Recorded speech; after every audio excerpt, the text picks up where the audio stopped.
Dalam pengalamanku, mereka semua, entah yang PNI, PKI, PSI, atau Katolik, ternyata tidak sejahat seperti pada pikiran teman-teman. Dalam rumah-rumah orang Islam, aku melihat bayangan mereka yang jelek. Sedang di rumah mereka sendiri, aku menyaksikan sendiri mereka bisa seperti kita umumnya. Kata-kata bijak Ahmad Wahib.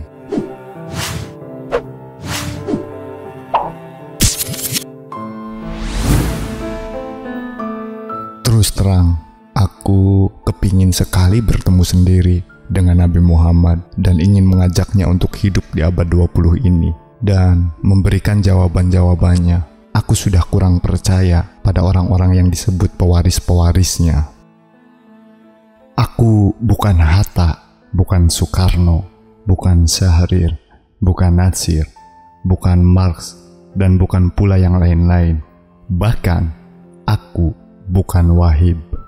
Sebelum dilanjutkan, jangan lupa tekan tombol subscribe di channel Tukang Clipping. Aku bukan nasionalis, bukan Katolik, bukan sosialis. Aku bukan Buddha, bukan Protestan, bukan Westernis. Aku bukan komunis, aku bukan humanis. Aku adalah semuanya. Mudah-mudahan inilah yang disebut Muslim.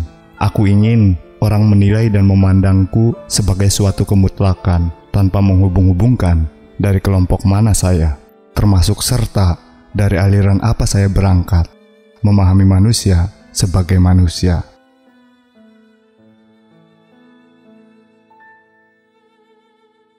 Aku bukan Wahib, aku adalah mewahib. Aku mencari dan terus-menerus mencari, menuju dan menjadi Wahib. Ya, aku bukan aku adalah mengaku yang terus-menerus berproses menjadi aku.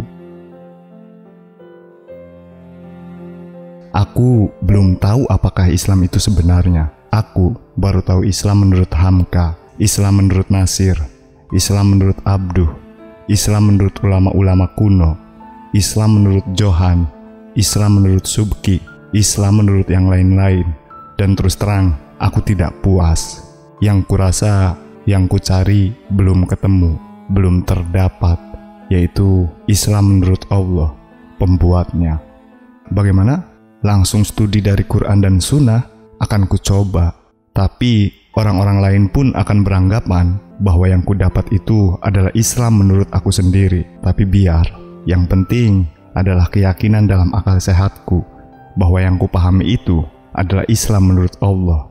Aku harus yakin itu. Ilham itu harus dicari, jangan ditunggu dia datang sendiri. Ilham itu harus dikejar, diperas, diburu, dan dipeluk. Saya mau menjadi Muslim yang baik dengan selalu bertanya.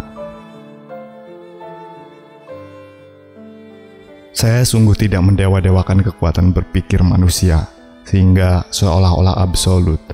Kekuatan berpikir manusia itu memang ada batasnya, sekali lagi ada batasnya. Tapi siapa yang tahu batasan itu?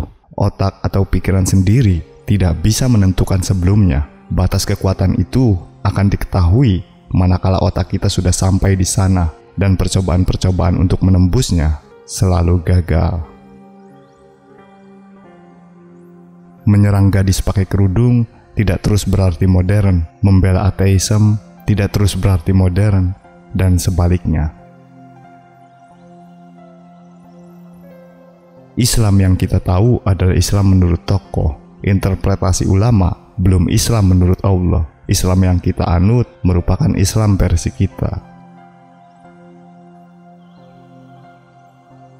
Membuktikan diri baik bukanlah dengan menyatakan diri baik, tapi dengan kata, dengan kerja yang baik. Membuat orang lain bahagia bukanlah dengan menyuruh orang itu bahagia, tapi dengan kata dan kerja yang akan membahagiakannya. 17 November 1969. Kehadiran kita sebagai Muslim, kita nilai sebagai kebetulan. Untuk itu, kita cari Islam menurut kita sendiri, Islam menurut kamu, dan Islam menurut aku sendiri. Menurut saya, nilai-nilai Islam itu sendiri tetap. Penafsiran tentang isi tiap-tiap nilai itulah yang dinamis.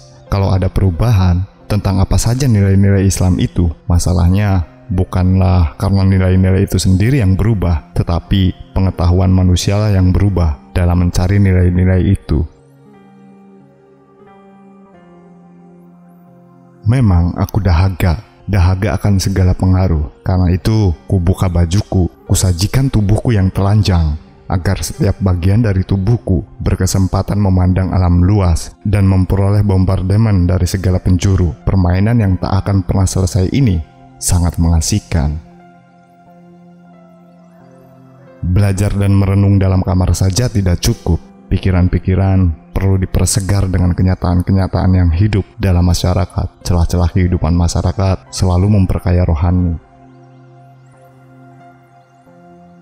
Dengan membaca, aku melepaskan diri dari kenyataan, yaitu kepahitan hidup.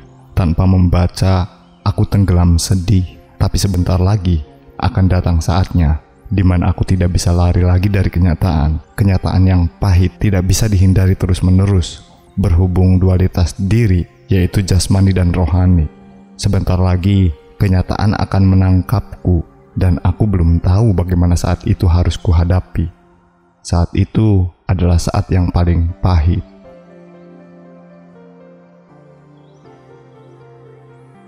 Pada saat ini, terlihat bahwa seluruh sikap-sikap mental mengalami degradasi di Indonesia, termasuk sikap mental bertanggung jawab. Beberapa orang yang pada mulanya kelihatan sangat poten untuk berwatak penuh tanggung jawab, ternyata menjadi pelempar tanggung jawab. Ada suatu bahaya bahwa masyarakat Indonesia akan menjadi society of responsibility shifter. Karena itu, dari kalangan anak-anak muda, di samping orang-orang tua, harus tampil beberapa orang yang berani melawan arus ini dan menegakkan suatu masyarakat yang bertanggung jawab. Islam adalah hati nurani setelah dengan sungguh-sungguh mempertimbangkan pendapat-pendapat, kepentingan-kepentingan, cita-cita orang lain, dan kelompok sosial di sekelilingnya.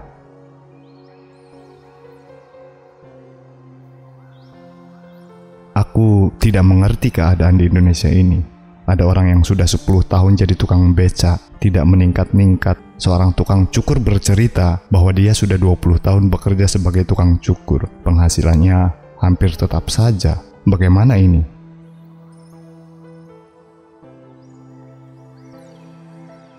Tuhan, aku menghadap padamu, bukan hanya di saat-saat aku cinta padamu, tapi juga di saat-saat aku tak cinta dan tidak mengerti tentang dirimu, di saat-saat aku seolah-olah mau memberontak terhadap kekuasaanmu. Dengan demikian, Robi, aku berharap cintaku padamu akan pulih kembali.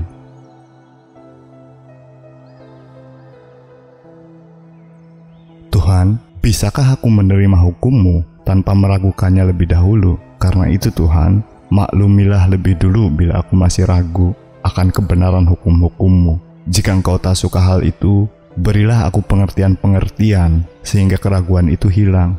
Tuhan, murkakah Engkau bila aku berbicara dengan hati dan otak yang bebas, hati dan otak sendiri yang telah Engkau berikan kepadaku dengan kemampuan bebasnya sekali? Tuhan, aku ingin bertanya pada Engkau dalam suasana bebas. Aku percaya Engkau tidak hanya benci pada ucapan-ucapan yang munafik, tapi juga benci pada pikiran-pikiran yang munafik, yaitu pikiran-pikiran yang tidak berani memikirkan yang timbul dalam pikirannya, atau pikiran yang pura-pura tidak tahu akan pikirannya sendiri. Kita, kaum pembaharu Muslim, masih terlalu banyak menoleh ke belakang. Kita masih terlalu sibuk melayani serangan-serangan dari orang-orang Muslim tradisional. Kalau ini sampai berjalan lama dan menjadi kebiasaan, saya khawatir kaum pembaharu akan terlibat dalam apologi bentuk baru, yaitu apologi terhadap ide-ide pembaharuan yang sudah ada melawan kaum tradisional. Bila ini sudah terjadi, maka terhentilah sebenarnya kerja pembaharuan kita.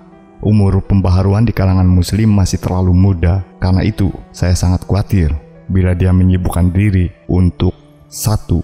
Menangkis dan menyerang muslim-muslim tradisional dengan faham-fahamnya yang sudah lama tersusun. 2. Untuk menyebarkan pikiran-pikirannya yang notaben belum matang, belum lengkap, dan jauh dari utuh. Karena itu, sebaiknya kaum pembaharu memusatkan diri pada ketekunan pemikiran dan perenungan alam suatu grup kecil untuk mengolah dan mengembangkan konsep-konsep yang ada agar relatif matang, lengkap, dan utuh.